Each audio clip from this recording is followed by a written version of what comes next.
You ask Tiger to solve. This deals with linear equations with one unknown. The final result is f equals 17. Let's solve it step by step. Simplify the expression. Expand the parentheses. Group all constants on the right side of the equation.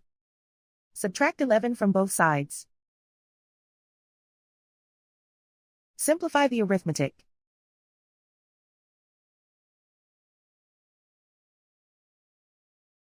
Convert the f into a positive number. Multiply both sides by -1. Remove the ones. Simplify the arithmetic. And so the final result is f equals 17.